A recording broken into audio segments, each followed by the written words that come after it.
And so he's talking about the veil that separates, the veil of race, right? The veil that comes into racialized society, and which is operative both from uh, the African American perspective as well as the white or the European American perspective too. So both the self and the other, the majority culture and the minority culture, this idea of the veil is operative for DuBois. So you want to think about the idea of veil in general, how it, um, when you look at someone who is wearing a veil, what can you see?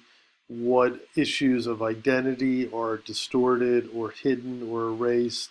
And also, from behind the veil, you want to think of the same thing. When you have worn a veil or a mask of some kind, how has it, um, altered your vision, altered your own identity of yourself?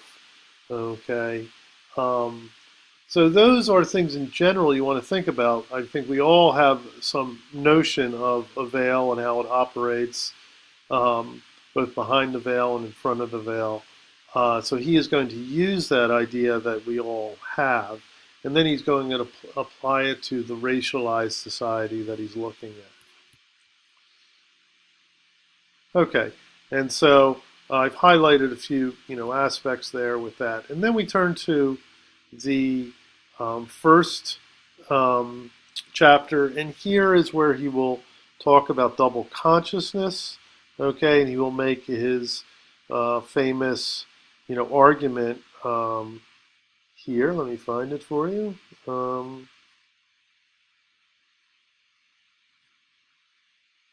Seem to have passed by. Yeah, here it is. Okay, so it happens at the end of the page here, right?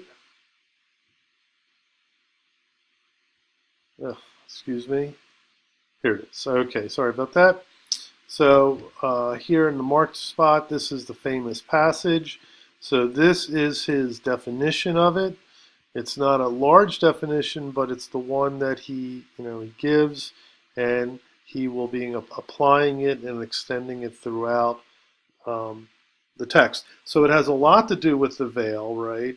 But it's a different type of conceptual metaphor. It's a little more philosophical, a little bit more psychologically oriented, not so um, very material or very everyday here. And so this is where he goes into that.